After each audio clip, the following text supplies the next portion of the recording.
விழுப்புரம் மாவட்டம் மரக்காணம் அருகே ஆடவல்லீஸ்வரர் கோயில் கும்பாபிஷேகம் 48 ஆண்டுகளுக்கு பிறகு வெகு விமரிசையாக நடைபெற்று வருகிறது.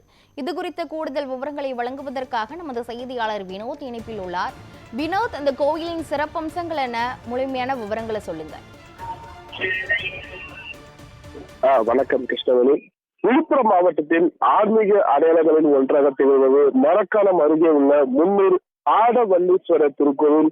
சுமார் 1000 ஆண்டுகளுக்கு மேல் பழமையான இக்கோவில் சிவனமடைந்த நிலையில் இருந்ததை அடுத்து தொல்லியல் துறை மற்றும் ஊர் பொதுமக்கள் பங்களிப்புடன் புனரமைக்கப்பட்டது. கடந்த சில நாட்களாக விக்னேஸ்வர பூஜை, கணபதி ஹோமம் மற்றும் கால யாகசாலை பூஜைகள் நடைபெற்று வந்தனர். இன்று காலை 8ஆம் கால யாகசாலை பூஜை நிறைவடைந்து மங்கள வாத்தியங்கள் முழங்க புனித மீது அடங்கிய கலசங்கள் புறப்பாடு நடைபெற்றுக் கொண்டிருக்கு. பின்னர் ராஜகோபுரம் மற்றும் விமான கலசங்களுக்கு புனித மீது ஊற்றப்படும் மகா கும்பாபிஷேகம் கோலாகலமாக நடைபெற்று வருகிறது. இக்கோவில் முதலாம் குலோத்துங்க சோழன் மற்றும் விக்ரம சோழன் காலத்தில் கட்டப்பட்டதாக கல்வெட்டுக்கு ஆதாரங்கள் உள்ளனர். இங்குள்ள நடராஜர் சிலை மிகவும் நுணுக்கமான வேலைப்பாடுகளை கொண்டது.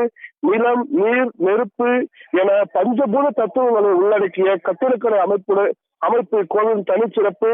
ஊர் நிர்வாகம் மற்றும் தான மளிகை குறித்த பல்வேறு வரலாற்று தகவல்கள் கோவில் சுவர்களில் இன்றும் காணப்படுகிறது.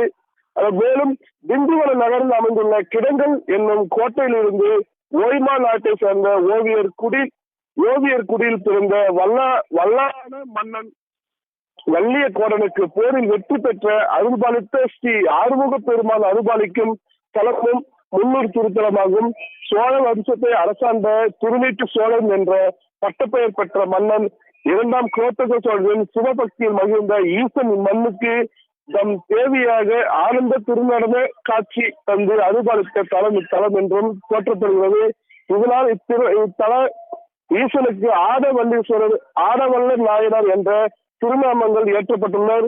மூர்த்தி தலம், தீர்த்தம் என்ற மூன்றும் ஒருங்கே அமைந்துள்ளதுடன் பஞ்சபூதங்களும் சித்த மகா புருஷர்களும் எண்ணற்ற மகான்களும் மன்னர் பெருமக்களும் வழிபட்ட இந்த ஆலயத்தை சுமார் 48 ஆண்டுகளுக்கு மேல், அதாவது 19/6/1978 காஞ்சி மகான் கழிவு கண்ட தெய்வம் ஸ்ரீ சந்திரசேகர சுவாமி அவர்களின் பரிபூர்ண அனுகர்ஷத்தோடு குடமுழுக்கு நடைபெற்று தொடர்ந்து மீண்டும் தற்பொழுது ஸ்ரீ பிரகநாயகி அம்பிகா சமேத ஸ்ரீ ஆடவல்லீஸ்வரர் சுவாமி திருவருள் துணை கொண்டு ஆலயத்தினை திருப்பணிகள் செய்வித்து புதிதாக ராஜகோபுரம் மற்றும் இதர கோபுரங்கள் அமைத்து பஞ்ச வர்ணங்கள் தீட்டி சிவ வேதியர்களால் சிவகாம முறைப்படி ஸ்ரீ ஆடவல்லீஸ்வரர் சுவாமிக்கு உத்தமத்தில் உத்தமம் 33 யாக குண்டங்களும், ஸ்ரீ பிரகநாயகி அம்பிகைக்கு 9 யாக குண்டங்களும், புதியதாக 105 அடி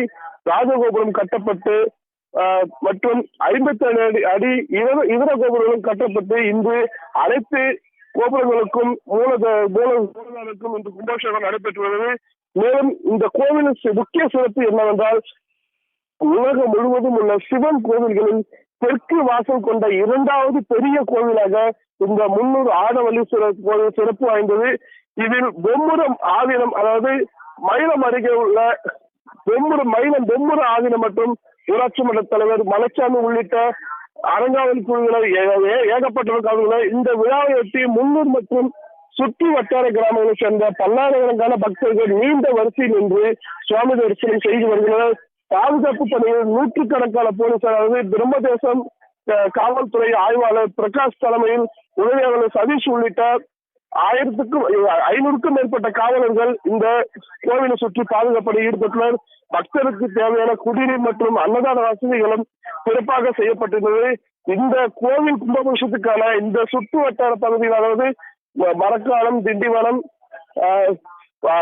ஆவணிப்பூர் உள்ளிட்ட பல்வேறு பகுதிகளுக்கு கிட்டத்தட்ட 5000க்கும் மேற்பட்ட பொதுமக்கள் வருகை தந்தது சிறப்பு பேசப்படுகிறது. கிருஷ்ணவேணி. விழுப்புரம் மரக்காணத்தில் ஆடவல்லீஸ்வரர் கோவிலில் 48 ஆண்டுகளுக்கு பிறகு கும்பாபிஷேகம் வெகு விமரிசையாக நடைபெற்று வருகிறது. இது குறித்த முழுமையான விவரங்களை வழங்கியதற்கு நன்றி வினோத்.